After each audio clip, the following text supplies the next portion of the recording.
1954. Sport going back to 1946. And this here is the original Sports Illustrated.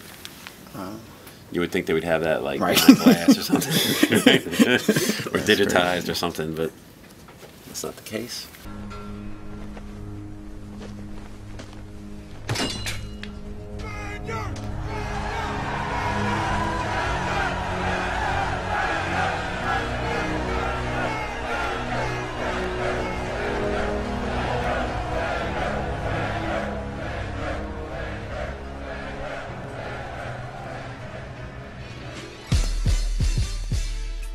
What do you attribute to the longevity of Mitchell Ness in 1904, and you guys are still kicking now? Yeah, you know, I think the brand's always known who it is and never tried to be anything different. You know, I think what we've always tried to do is, you know, stay a very classic, you know, don't chase the trends. The trends come and go, but we've always wanted to kind of just continue to do what we've always done. And probably more than anything is just be, you know, have quality product.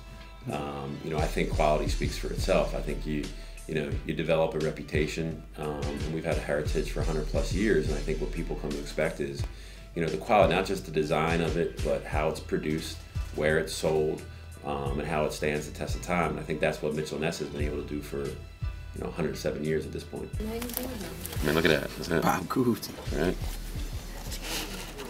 What is that, illustration? That's the picture.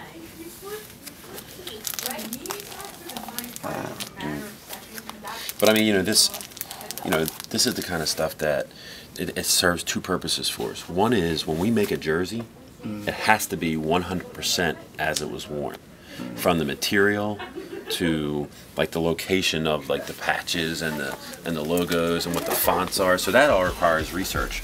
How is your relationship with the hip hop community now? I mean, in the early 2000s, it was, you know, every rapper had the jerseys on. Like, how has it changed now? You know, the relationship's always still been there, even though the jersey trend kind of, you know, declined over right around 2004. Right. All those guys are still fans of the brand. I think the difference today is that it's not just one item that they're buying. Right. You know, they're wearing Mitchell Ness hats. They're wearing Mitchell Ness satin jackets. They're wearing Mitchell Ness varsity jackets. So I think, you know, it might not be everybody's wearing the same thing, but they still support the brand just about every week. You know, when athletes are in town, when visiting teams are visiting Philly, when, you know, artists, whether it's on the hip hop side or rock side or whatever, whenever they come into town, they come in to see Mitchell Ness. You know, just the other day, you know, Kevin Durant came in. He was in town to play the Sixers, and he came in the store to hang out. So, you know, it's like that every single week. So I think that's just, you know, it speaks to who we are. I mean, we don't chase anybody. You know, we try to do what we do, and I think people respect that. I think the first president played for Yale. So that's Peter and his wife back in the 80s, and they made a Yale jersey and gave it to him in the Oval Office.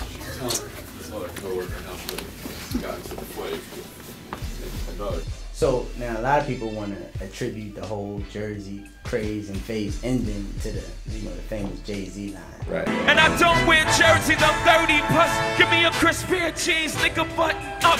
S-dots on my feet, make my cipher complete. I don't think it helped, but I don't think that by itself was the reason. You know, I think typically those trends, you know, kind of come and go, and I think it was more than just the jersey. I think it was like the sports license product at that time was very, very hot, and then fashion just moved in a different direction. What's really interesting is that it's now been about 7 years, and we're seeing the sports license side come back in a big way right now. Look at me now. Look at me now, oh, I'm getting paper. Look at me now, oh, look at me now, yeah.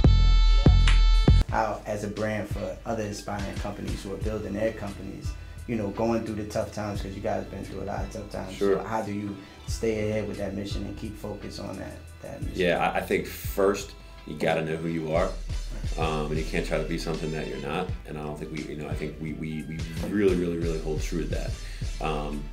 You know, so I think that's the starting point. But I think what we've always done is taken a long-term approach. You know, we've always said, listen, we're not here to make product for, you know, just 2011.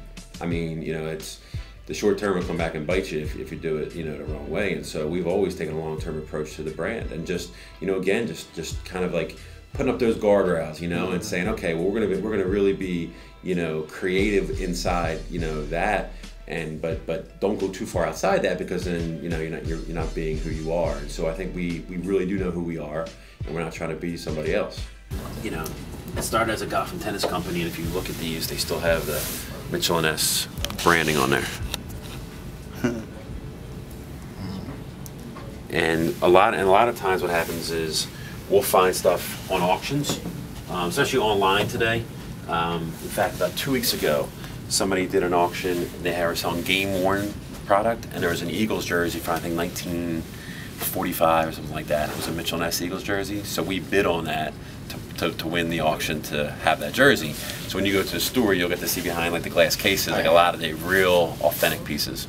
You being a leader of a company and you know, other entrepreneurs starting their own companies, like, what's the number one advice would you give to another leader of a company? I think it starts with being passionate about what you do. You know, I think that's the one thing about all of our employees here. I mean, you know, it's a great business to work in the sports business.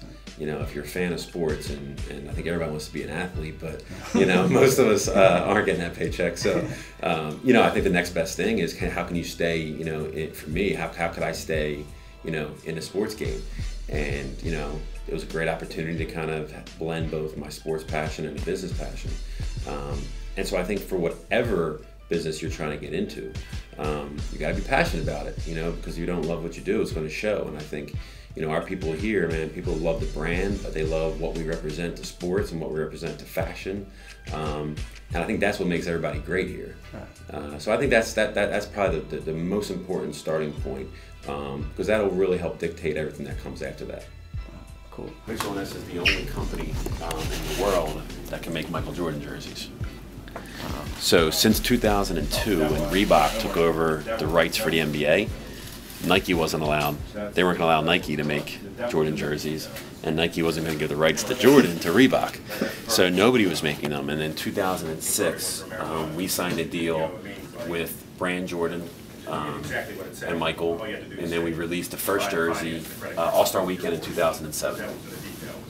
So this was $400 boxed, limited edition. Every one of them came numbered, one of 500 pieces.